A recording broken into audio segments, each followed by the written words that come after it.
ক্লাসে দেখব কিভাবে 1 থেকে 2 মিনিটের মধ্যে রাইটিং টাস্ক 1 এর ইন্ট্রোডাকশন লিখে কমপ্লিট করা যায়। তার আগে আমাদেরকে জানতে হবে রাইটিং টাস্ক 1 লেখার জন্য আমাদেরকে কয় ধরনের ল্যাঙ্গুয়েজ ইউজ করতে হবে। আমরা 3 ধরনের ল্যাঙ্গুয়েজ ইউজ করতে পারি, line graph, bar chart, pie chart, table ইত্যাদির জন্য।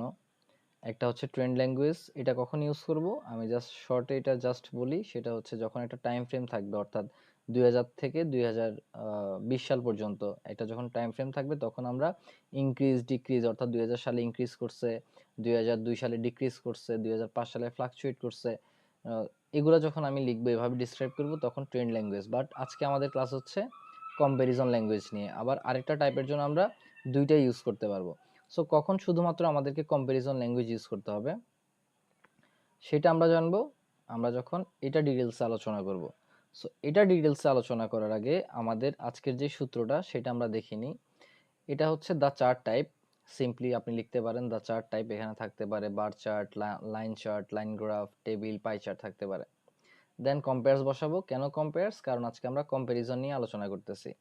এরপর হচ্ছে comparison subject in terms of বসবে, plus specific measurement, plus time period. তো এটা এখন একটু কঠিন মনে হইলেও যখন ক্লাসটা শেষ হবে তখন আপনারা খুব ইজিলি ইন্ট্রোডাকশন লিখতে পারবেন। সো এখানে একটা কোশ্চেন দিছে, কোশ্চেনটা হচ্ছে the charts below give information about the diet and general health of two groups of students. আচ্ছা, general health of two groups of students, অর্থাৎ দুইটা গ্রুপের স্টুডেন্টের খাদ্যাভ্যাস, ডায়েট এবং তাদের যে স্বাস্থ্যের যে অবস্থা সেটা তা সম্বন্ধে ইনফরমেশন দেওয়া হয়েছে কিসের মাধ্যমে? এই চার্টস এগুলোর মাধ্যমে, পাই চার্ট এবং টেবিলের মাধ্যমে ইনফরমেশনটা দেওয়া হয়েছে। সো এই ইন্ট্রোডাকশনটা কেন আমরা কম্প্যারিজন ল্যাঙ্গুয়েজে ইউজ করে লিখব, তার কারণ হচ্ছে, এখন আমরা এটা পড়ি। কখন আমরা কম্প্যারিজন করব? যখন চার্টে একটি নির্দিষ্ট সময়ের স্থির ডাটা, স্ট্যাটিক ডাটা মানে স্থির ডাটা বা তথ্য, অথবা বিভিন্ন ক্যাটাগরির তথ্য দেখানো হয়। এটা অনেক ইম্পর্টেন্ট, বিভিন্ন ক্যাটাগরির তথ্য দেখানো হয়, এটা অনেক বেশি ইম্পর্টেন্ট। কিভাবে? এখানে আমি একটু আচ্ছা, জুম করা যাচ্ছে না। সো এখানে এই যে 5টা টাইপের খাদ্যাভ্যাস দেখানো হয়েছে, তারা 5টা খাদ্য কনজিউম করে। আবার তাদের হেলথের কন্ডিশন এখানে 3 ধরনের দেখানো হয়েছে। সো বিভিন্ন ক্যাটাগরির তথ্য দেওয়া হয়েছে। এছাড়া আর কি দেখে আমরা বুঝবো যে আমরা কম্প্যারিজন ল্যাঙ্গুয়েজ ইউজ করব? এই তো গেল হচ্ছে বিভিন্ন ক্যাটাগরির তথ্য দেখানো হয়। এছাড়া একটি নির্দিষ্ট সময়ের স্ট্যাটিক ডাটা, স্থির ডাটা দেখানো হয়। সো স্থির ডাটা আমরা কিভাবে বুঝবো? দেখুন এখানে এটা হচ্ছে গ্রুপ এ, কেমন? গ্রুপ এ, আর এটা হচ্ছে গ্রুপ বি, এটা হচ্ছে গ্রুপ বি, যে এখানে লেখা আছে গ্রুপ বি, এখানে লেখা আছে গ্রুপ এ। সো গ্রুপ এ এখানে 5% ফিশ কনজিউম করে, আবার গ্রুপ বি 5% ফিশ কনজিউম করে, কিন্তু এখানে গ্রুপ এ কখনো কিন্তু 5%-এর বেশি ফিশ কনজিউম করে নাই। আবার এখানে যদিও ফ্রুট গ্রুপ এ কনজিউম করছে 30%, এখানে গ্রুপ বি করছে 50%, বাট এ কিন্তু 50% কনজিউম করে নাই। এর ডাটা হচ্ছে স্থির, আবার বি এর 50% হচ্ছে স্থির। এটা কিন্তু বেড়ে 50% হয় নাই। ওরা ওদেরটা কনজিউম করছে স্থির ডাটা, আবার বিটা কনজিউম করছে সেটা স্থির ডাটা। তাহলে আমরা যখন স্থির তথ্য দেখব তখন আমরা বুঝবো যে এটা হচ্ছে আমাদের কম্প্যারিজন ল্যাঙ্গুয়েজ ইউজ করতে হবে। আমরা চাইলে ইনক্রিজ ডিক্রিজ ইউজ করতে পারবো না। অথবা যখন আমরা দেখব যে শুধুমাত্র যে কোনো একটা সালের কথা বলছে, সময়ের কোনো পরিবর্তন নেই। তো আমরা এটা দেখি, এখানে তো কোনো সালের কথা বলেই নাই। কিন্তু যদি ট্রেন্ড ল্যাঙ্গুয়েজ ইউজ করতে হইতো তাহলে একটা নির্দিষ্ট টাইম ফ্রেম থাকতো, 2000 সাল, 2002, 2004 এমন একটা টাইম ফ্রেম থাকতো। সো আমরা এই সাধারণত যেসব চার্টের মধ্যে কম্প্যারিজন ল্যাঙ্গুয়েজ ইউজ করব, একটা হচ্ছে পাই চার্ট আর একটা হচ্ছে সিঙ্গেল ইয়ার বার চার্ট। আরো বিভিন্ন থাকতে পারে, আমি জাস্ট এগুলাই নোট করছি, এগুলাই আশা করি এনাফ। দেন আমরা কোশ্চেন তো পড়ছি, এখন আমরা কিভাবে ইন্ট্রোডাকশনটা লিখবো। যদিও আমি এখানে কালার দিয়ে লিখি নাই, এটা কালার দিয়ে লিখছি আপনাদের বুঝতে সুবিধা হবে, এটা আমি একটু পরে ডিসকাস করতেছি। বাট আপনাদের বাড়ি কাজ থাকবে, আপনারা কালার দিয়ে ম্যাচ করে যখন এটা নিজেরা প্র্যাকটিস করবেন তখন এটা আপনাদের অনেক ভালো মতো শেখা হয়ে যাবে। সো এখন আমার সূত্র অনুযায়ী আমাকে লিখতে হবে যে আমার পাই চার্ট বা যে চার্ট টাইপটা, অর্থাৎ গ্রাফের যে টাইপটা সেটা আমাকে লিখতে হবে। কি টাইপ? একটা হচ্ছে টেবিল আর আরেকটা হচ্ছে পাই চার্ট। সো টেবিলটা কি বোঝাচ্ছে? টেবিলটা বোঝাচ্ছে general health of two groups of students. আর পাই চার্ট কি বোঝাচ্ছে? পাই চার্ট বোঝাচ্ছে তাদের খাদ্যাভ্যাস, ডায়েট। কারণ আমরা পাই চার্ট দেখে বুঝতেছি তারা ফ্রুট কতটুকু খাইতো, মাছ কতটুকু খাইতো, কেমন? আর এটা টেবিল দেখে বুঝতেছি কতজন ওভারওয়েট, কতজন গত বছর অসুস্থ ছিল, ইত্যাদি ইত্যাদি। সো আমরা লিখলাম the table and pi charts. এখানে এস কেন বসছে সেটা আশা করি আমরা এতক্ষণে সবাই ক্লিয়ার, কজ এখানে একের অধিক চার্টের কথা বলছে, একটা টেবিল আর দুইটা পাই চার্ট, এই জন্য প্লুরাল চার্টস বসছে।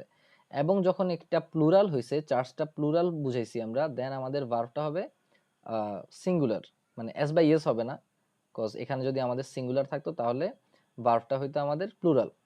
সো এটা আশা করি আমরা সবাই জানি, যদি এখানে একটা চার্ট থাকতো তাহলে এটা হইতো এস হইতো। So the table and pi charts compare, এটা আমরা কোথা থেকে পাইছি?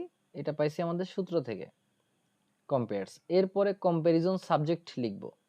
কম্প্যারিজন সাবজেক্টটা কি? যাদেরকে তুলনা করা হয়েছে।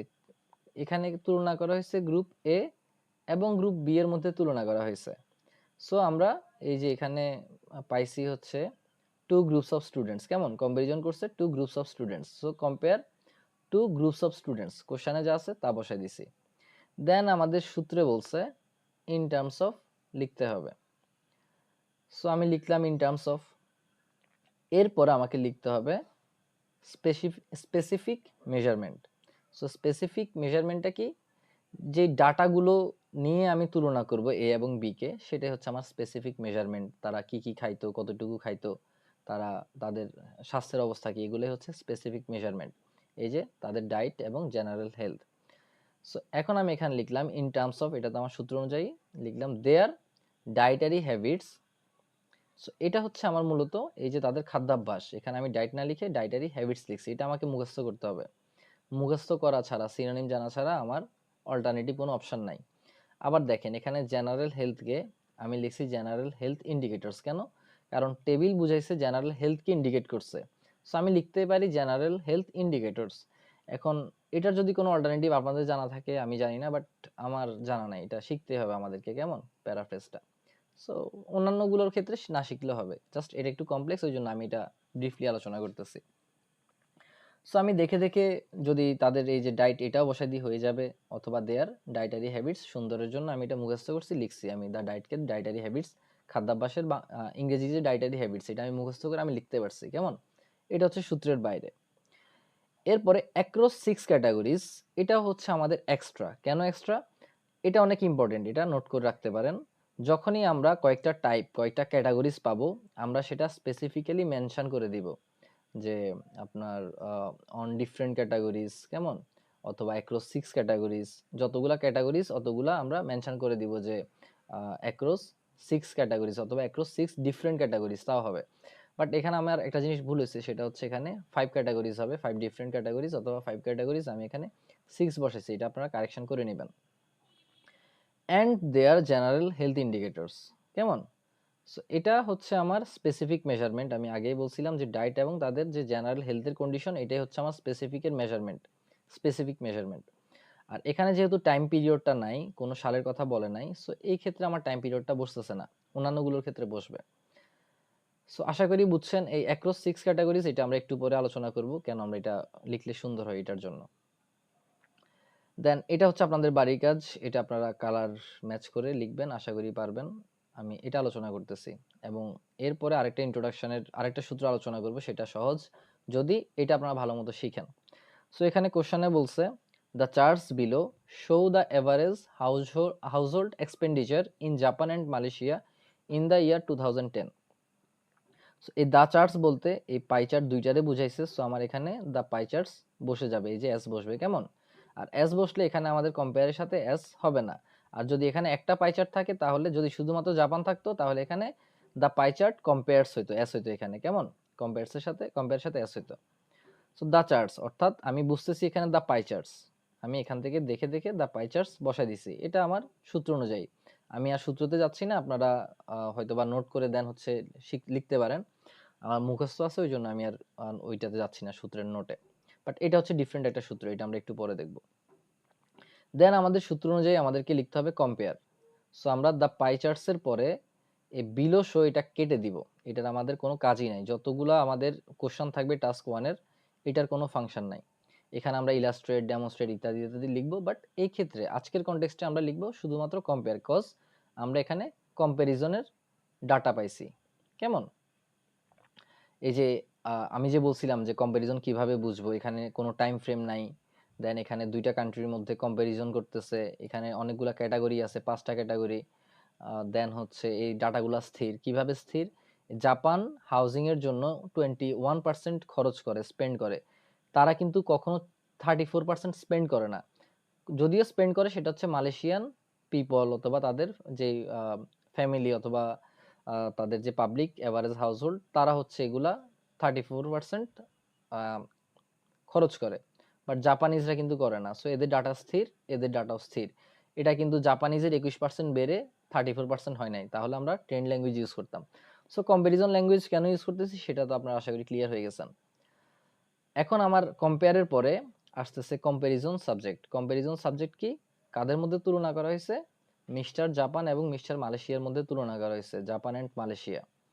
ইন টার্মস অফ, এরপরে আমাদের সূত্র অনুযায়ী ইন টার্মস অফ। সো এতক্ষণ পর্যন্ত আমাদের কোনো কষ্ট করতে হয় না, আমরা শুধুমাত্র সূত্র ধরে ধরে বসাই ফেলছি। এখন আমাদেরকে সাবজেক্ট বসাইতে হবে, কম্পারিজন সাবজেক্ট বসাইতে হবে, সরি, স্পেসিফিক মেজারমেন্ট বসাইতে হবে। কম্পারিজন সাবজেক্ট আমরা বসাইছি জাপান এবং মালয়েশিয়া, ইন টার্মস অফ বসাইছি, এখন স্পেসিফিক মেজারমেন্টটা বসাইতে হবে। সো এখানে স্পেসিফিক মেজারমেন্ট ডাটাগুলো কিসের উপরে? ডাটাগুলো হচ্ছে এই যে show the average household expenditure, তাদের গড় পরিবারের যে খরচটা, কয়টা ক্যাটাগরিতে? On 5 different categories. একটু আগে আমরা পড়ছি অ্যাক্রস 5 ক্যাটাগরিজ অথবা অ্যাক্রস 5 ডিফারেন্ট ক্যাটাগরিজ। এখন কেন অন বসাইছি? এটা হচ্ছে প্রিপোজিশনের একটা ইউজেস, এখানে গ্রামাটিক্যাল একটু টার্ম একটা আসছে, সেটা হচ্ছে স্পেন্ডিং যখন আমরা লিখবো তখন অলওয়েজ আমরা প্রিপোজিশন অন ইউজ করতে হবে। স্পেন্ডিং কেন লিখছি? এভারেজ হাউসহোল্ড স্পেন্ডিং, আমি যদি এখানে শুধুমাত্র এভারেজ হাউসহোল্ড এক্সপেন্ডিচার লিখতাম স্পেসিফিক মেজারমেন্টের জায়গাতে, তাও হইতো। বাট আমি যখন রাইটিং টাস্ক 1 প্র্যাকটিস করতে থাকবো, আমি ততদিনে জেনে যাবো যে এক্সপেন্ডিচারের মানে হচ্ছে স্পেন্ডিং, একই কথা। আমার ভ্যারিয়েশন আনার জন্য রাইটিংয়ে আমি এক্সপেন্ডিচারকে স্পেন্ডিং লিখতেই পারি, তারপর অ্যালোকেশন ইত্যাদি লিখতেই পারি। কেমন? আবার অ্যালোকেশন, অ্যালোকেটেড ইত্যাদির সাথে টু বসে প্রিপোজিশন। সো এটা আমরা প্র্যাকটিস করতে করতে শিখে যাব। সো স্পেন্ডিং অন এই জন্য বসাইছি। এভারেজ হাউসহোল্ড যদি আমি এক্সপেন্ডিচার, প্রথমে আমার প্র্যাকটিসের দিকে আমি যদি এক্সপেন্ডিচারও লিখতাম হয়তো আমি ব্যান্ড 9 এর পরিবর্তে ব্যান্ড 7, 7.5, 8 পাইতাম। বাট আমার এত বেশি মেজর কোনো সমস্যা হইতো না, আমি সরাসরি ধরলাম স্পেন্ডিং এক্সপেন্ডিচারই লিখে দিলাম, এভারেজ হাউসহোল্ড এক্সপেন্ডিচার। সো এতক্ষণ পর্যন্ত আমরা জাস্ট কোশ্চেনের যা আছে তা বসাইছি অন 5 ডিফারেন্ট ক্যাটাগরিজ। এখন এখানে স্পেন্ডিং আছে বিদায় আমরা অন বসাইছি। আর এছাড়াও আমরা বলছি যে যখন এমন ক্যাটাগরি পাবো, ডিফারেন্ট 5টা 6টা ক্যাটাগরি পাবো, সেটা আমরা অবশ্যই মেনশন করে দিব, যাতে আমাদের লেখাটা অনেক বেশি স্পেসিফিক দেখায় যে কয়টা ক্যাটাগরির মধ্যে তুলনা করছে। দেখেন 5টা ক্যাটাগরির মধ্যে তুলনা করছে। আচ্ছা, এরপর আমাদের সূত্র অনুযায়ী টাইম পিরিয়ডটা ইন 2010। আচ্ছা, এখানে এই যে সালটা কোশ্চেনের মধ্যে দিয়ে দিছে। কেমন? সো এখন দেখেন, আমরা একটু আগে বলছিলাম মানে কম্পারিজন ল্যাঙ্গুয়েজের ক্ষেত্রে যে একটা মাত্র সাল হবে, এই যে একটা মাত্র সাল। সো আমরা দেখেই বুঝতে পারতেছি এটা হচ্ছে আমাদের কম্পারিজন ল্যাঙ্গুয়েজটা ইউজ হবে। আশা করি আপনারা কনফিউজড হবেন না। দেন আমরা সেকেন্ড ইন্ট্রোডাকশনে যাচ্ছি, সেটা হচ্ছে আমরা ইন টার্মস অফটাকে রিডিউস করতে হচ্ছে আমাদেরকে। সো এটা রিডিউস করতে হলে আমাদের সূত্র একটু চেঞ্জ হবে। সেটা কি? দ্য চার্ট টাইপ, এটা সেম থাকবে, কম্পেয়ার সেম থাকবে, স্পেসিফিক মেজারমেন্ট আগে চলে আসবে। যেখানে স্পেসিফিক মেজারমেন্ট আসতো comparison subject plus in terms of plus specific measurement, এখন স্পেসিফিক মেজারমেন্টটা আমাদের আগে চলে আসবে, দেন ইন টার্মস অফটা উঠে যাবে, কম্পারিজন সাবজেক্টটা এরপরে আসবে, দেন টাইম পিরিয়ড। তো এটা যখন আপনারা ওই যে প্রথমটার সাথে মিলিয়ে এটা প্র্যাকটিস করবেন, দেন দেখবেন যে এটা ইজি লাগতেছে আপনাদের থেকে। সো আমি দ্য পাই চার্টস বসাইছি, এখানে কম্পেয়ার বসাইছি, কেন এস বসাই নাই? কারণ এখানে দুইটা পাই চার্ট, কেমন, ওই জন্য। আর আমার এখানে স্পেসিফিক মেজারমেন্ট কি একটু আগে বলছি, তুলনা করছে কিসের মধ্যে? তারা যে বিভিন্ন ক্যাটাগরিতে খরচ করে, average household expenditure, compare average household expenditure অথবা স্পেন্ডিং। এখন এখানে তো আমরা স্পেন্ডিং অন সামথিং বলছি, কেমন, প্রিপোজিশন অন বসছে। এখন এখানে যেহেতু spending in Japan and Malaysia, কেমন, মানে কোন কান্ট্রির, আমাদের যেই কম্পারিজন সাবজেক্ট, এখন আসবে আমাদের কম্পারিজন সাবজেক্ট। সো এই কান্ট্রির আগে আমাদের ইন বসে, household spending in Japan and Malaysia, কেমন। তাদের খরচ দেখাচ্ছে কোন কান্ট্রির মধ্যে, জাপান এবং মালয়েশিয়ার মধ্যে। সো এই জন্য প্রিপোজিশনটা এখানে চেঞ্জ হয়েছে এবং কান্ট্রির নাম আমরা বসাইছি জাপান অ্যান্ড মালয়েশিয়া, যেহেতু এটা হচ্ছে আমাদের কম্পারিজন সাবজেক্ট, এবং আমরা সূত্রতে লিখছি যে এখন আমাদের কম্পারিজন সাবজেক্ট বসবে। দেন আমাদের টাইম পিরিয়ড আমরা বসাই দিব, টাইম পিরিয়ড হচ্ছে 2010। আর এখানে আমরা অ্যাক্রস 5 ডিফারেন্ট ক্যাটাগরিজ বসাইছি, কারণ এখানে আমরা স্পেসিফিকভাবে বলে দিতে যাচ্ছি কয়টা ক্যাটাগরির মাধ্যমে কম্পেয়ার করা হয়েছে। এখানে আবার অ্যাক্রস আসছে কজ এখানে স্পেন্ডিংটা যদি এখানে থাকতো তাহলে স্পেন্ডিং অন 5 ডিফারেন্ট ক্যাটাগরিজ থাকতো। সো এই গ্রামাটিক্যাল যে এই যে প্রিপোজিশনের জন্য যদি আপনারা না লিখেন, সাপোজ আপনি এখানে অনের জায়গাতে ইন দিছেন, তাও রাইটার এক্সামিনার কিন্তু বুঝবে আপনি এখানে কি বুঝাতে চাইছেন। আপনাকে 7 অনায়াসে দিবে, যে 7 পাই, যে 7.5 পাই, তার যদি প্রিপোজিশন ভুলও থাকে, তার কিন্তু মানে এটা মার্কিং ক্রাইটেরিয়ার মধ্যে থাকে যে সে অকেশনাল ভুল করে, তার লেখার মধ্যে গ্রামাটিক্যাল কিছু ভুল থাকে। ইভেন যারা ব্যান্ড 8 পাই তাদেরও হচ্ছে গ্রামাটিক্যাল কিছু ভুল থাকতে পারে অকেশনাল, কেমন। বাট আমরা যদি এই ভুলের ভয়ে আমরা যদি নাই লিখি তাহলে আমরা 5ও পাবো না। আর আমরা যদি লিখি, আমরা ট্রাই করি, আমরা 7ও পাইতে পারি, যদিও বা আমাদের এই প্রিপোজিশনের ভুল হয়ও। সো এই প্রিপোজিশন নিয়ে ঝামেলা, এটা আমাদের আস্তে আস্তে প্র্যাকটিস করতে করতে ঠিক হইলে হইছে, না হইলে নাই। বাট এই কনসেপ্টটা আমাদের ক্লিয়ার হইতেই হবে। সো ইন্ট্রোডাকশন দুইটা বাসায় যখন প্র্যাকটিস করবেন, কোশ্চেন, বিভিন্ন কোশ্চেন নিয়ে, অবশ্যই কম্প্যারিজনের কোশ্চেন নিয়ে, কেমন। কম্প্যারিজনের কোশ্চেন আশা করি আজকের পর থেকে আপনারা ভুলবেন না। সো দেন আপনাদের এটা আরো ভালো মতো ক্লিয়ার হয়ে যাবে। এটা আপনাদের বাড়ির কাজ, কালার দিয়ে হাইলাইট করবেন, প্রথমটাও আপনারা কালার দিয়ে হাইলাইট করবেন। এছাড়াও আরেকটি ইম্পর্টেন্ট টপিক, সেটা হচ্ছে দায়ের ব্যবহার। সো এখানে আমি যখন লিখতে যাব, আমি কিন্তু লিখবো the pi charts compare the average house hold spending, মানে আমি এভারেজের আগে দা বসাবো, এটা আমার একটা টেন্ডেন্সি যে দা বসানোর। সো এই জন্য মানে যদিও অনেকগুলো রুল আপনাদের সাথে আমার শেয়ার করা বাকি আছে, তার মধ্যে একটা রুল যেটা আজকে আলোচনা না করলেই নয়, সেটা হচ্ছে যখন আমরা কোনো টপিক ইন্ট্রোডিউস করব তখন কোনো আর্টিকেল বসবে না। সো এখানে যেহেতু আমি জানি না যে হাউসহোল্ড স্পেন্ডিংটা কিসের উপরে, এক্সপেন্ডিচারটা কিসের উপরে এখানে, সো আমি এখানে দা এভারেজ বসাইতে পারবো না, দা বসাইতে পারবো না, কারণ আমি জানি না যে এখানে কি, কেমন। আবার এখানে দেখেন আমি দা পাই চার্টস বসাইছি, কেন বসাইছি, এই পাই চার্টস গুলো কিন্তু আমি জানি যে এই যে এখানে দা ওরা স্পেসিফিক ভাবে বলে দিছে যে দা চার্টস বিলো, এই যে নিচের চার্ট গুলা। আবার আমি স্পেসিফিক ভাবে বলে দিছি যে পাই চার্ট গুলো, কেমন, দা পাই চার্টস। তো এই জন্য এখানে দা বসছে, বাট এই যে হাউস হোল্ড স্পেন্ডিং, এটা আমি নতুন করে ইন্ট্রোডিউস করতেছি। ওরা এখানে দা বসাইছে, বাট আমি এখানে দা বসাবো না, কজ আমার জন্য এটা হচ্ছে নতুন, এক্সামিনারের সাথে আমি ইন্ট্রোডিউস করাচ্ছি। সো এখানে দা বসবে না। দা কখন আমি বসাবো, দা আমি বসাবো যখন আমি একটা স্পেসিফিক ভ্যালুকে মেনশন করবো, অর্থাৎ এর পরের লাইনে যদি বা ওভারঅলে যদি আমি বলি যে the average household spending in Japan, জাপানের যে হাউসহোল্ড স্পেন্ডিংটা, খরচটা, সেটা কনসিডারেবলি হায়ার ছিল মালয়েশিয়ার থেকে, অনেক বেশি। কনসিডারেবলি এটা হচ্ছে অ্যাডভার্ব, যাই হোক, মালয়েশিয়া থেকে অনেক বেশি হায়ার ছিল বা বেশি ছিল, সেটা কি, the average household spending in Japan, জাপানের যে এভারেজ ফ্যামিলির খরচগুলো নির্দিষ্ট করে বলে দিছি, কেমন, তখন আমার দা বসবে। সো এটার একটা বেটার এক্সাম্পল হইতে পারে, আপনি যদি বলেন যে আপনি একটা বই, আপনার সাপোজ এই বইটা আমার, আপনি বলছেন যে এই যে টেবিলের উপরে দি আলকেমিস্ট বইটা আছে, এই বইটা হচ্ছে আমার। এরপরে বলছেন যে এই বইটা আমার ফেভারিট, তখন আপনি এভাবে বলতে পারেন যে this book, sorry, the book is my favourite, কেমন, অথবা the book was my favourite, এই বইটা আমার ফেভারিট ছিল। দ্য আলকেমিস্ট নিয়ে আপনি যখন ইন্ট্রোডিউস করে দিচ্ছেন এক্সামিনারকে যে I had a book named the Alchemist, and এরপরের লাইনে আপনি বলতেই পারেন যে the book was my favourite, তখন এক্সামিনার জানবে যে দা মানে আপনি স্পেসিফিক ভাবে বলছেন ওই যে আলকেমিস্টের রেফার করছেন, কেমন, অর্থাৎ আগে আলকেমিস্ট ইন্ট্রোডিউস করছেন, পরে আপনি দা বুক যখন বলছেন তখন এক্সামিনার জানে বা অপর পাশের যে মানুষটা সে জানে এই দা বলতে নির্দিষ্ট করে আপনি কোন বইটাকে বুঝাইছেন, কেমন। সো আমরা টপিকটা ইন্ট্রোডিউস করার পর থেকে এরপর আমরা দা ইউজ করতে পারবো। সো আমাদের মেইন কাজই হচ্ছে আমরা স্পেসিফিক ভাবে যখন আমরা জানবো, যে এক্সামিনার যখন জানবে যে আমরা কোন টপিকের কথা বলতেছি, তখন দা বসবে, না হলে দা বসবে না। আর আপনাদের বাড়ির কাজ সাবমিট করার পরে আমি ট্রাই করব আরো অন্যান্য যেই ইন্ট্রোডাকশন গুলো সহজভাবে লেখা যায় সেটা দেওয়ার, কজ আজকে শুধু আমরা একটা টাইপ আলোচনা করছি, কম্পারিজন ল্যাঙ্গুয়েজ থাকলে, এবং এটা আপনাদের টাইম ড্রামাটিক্যালি রিডিউস করবে, এটা ফর শিওর। সো আচ্ছা, আমি হচ্ছি শারিয়া রিমন, আমার পেজের নাম, ফেসবুক পেজের নাম আই টিচ আইএলটিএস, ইউটিউব চ্যানেলের নামও সেম। সো আপনারা ফলো দিয়ে রাখতে পারেন যাতে এমন কন্টেন্ট আরো আপনারা পেয়ে যান, কেমন। আসসালামু আলাইকুম।